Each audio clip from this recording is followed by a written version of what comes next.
Hi, welcome back. So last time we were here we built this mould for the Back to the Future guitar. So a nice gentle curve, and we're going to use it to press the wood into that to make the front and back of the guitar. I mean, the mould on its own is quite nice, isn't it? You could put a frame on that. Anyway, next thing is to make the male version, so an identical copy that goes the other way. So the two will press together and then we can press that wood into the right shape.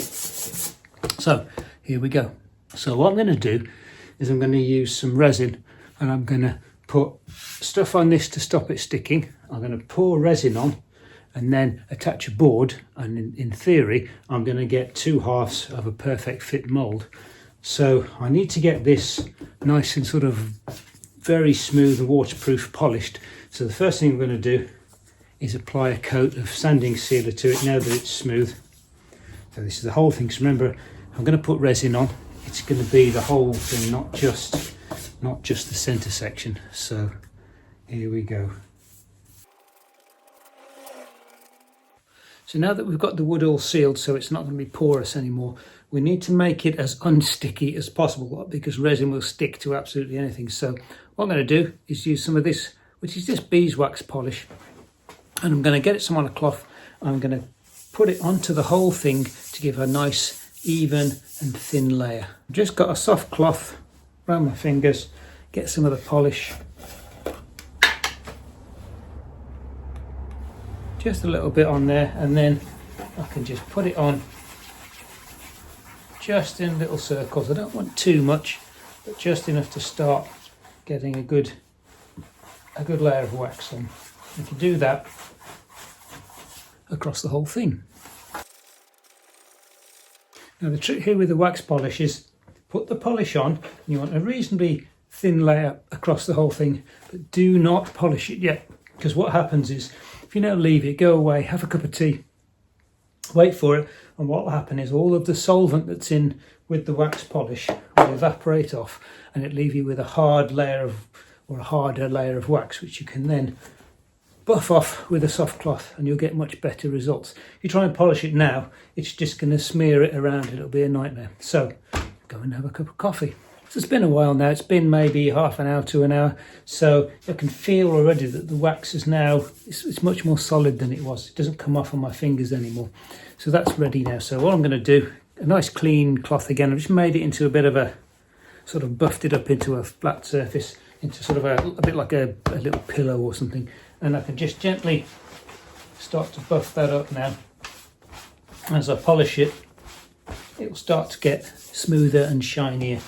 So I can just carry on round and do that now. Make sure to do the whole thing. When I put the resin on, it's going to be across the whole thing. So I want the whole thing to be polished up, very shiny. And that way, when I apply the release agent, that and the shininess will mean that the resin probably not going to stick. Okay, so now I've got a nice shiny smooth surface which I've polished with the wax. Next stage is to add some of this stuff, which is release agent. You can pick it up on eBay or wherever, and essentially it's a PVA type compound.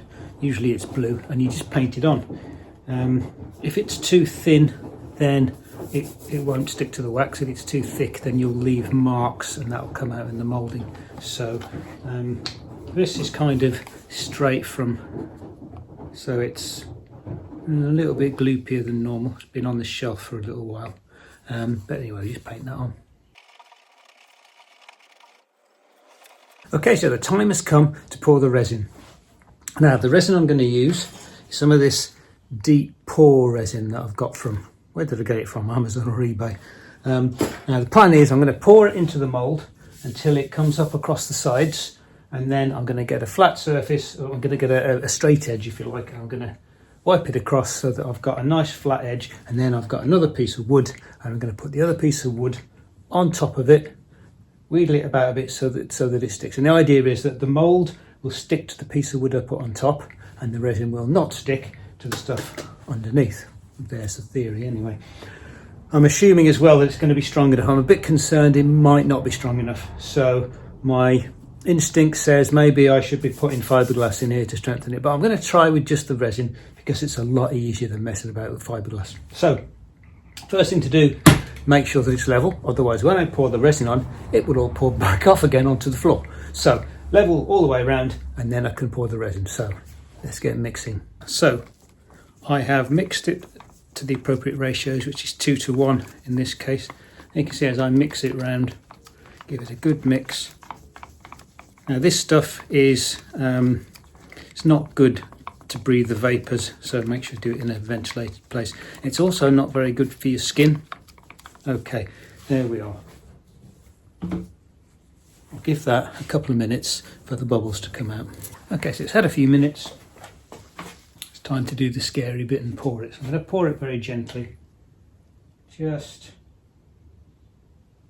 into the middle, and it should self-level to some extent. So I'm going to just basically keep filling it until it finds the edges.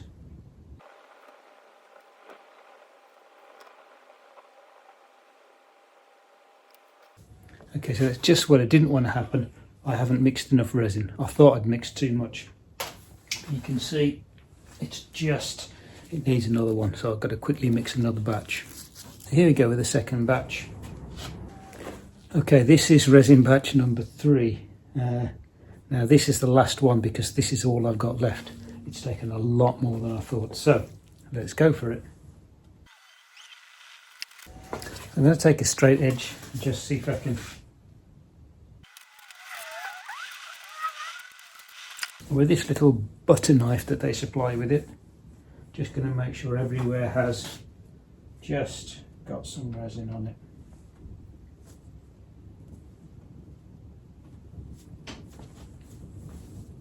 Okay, it's a messy job. There is resin spilling around the place, but it's done. So now I can take the top part and put it on. Now, the theory is it'll stick to this, but it won't stick to the bottom layer. We'll see later. Okay, so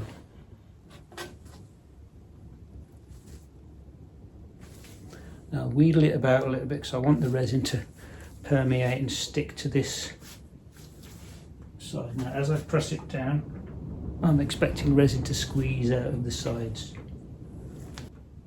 Okay, so the final thing to do now is to add a little bit of weight.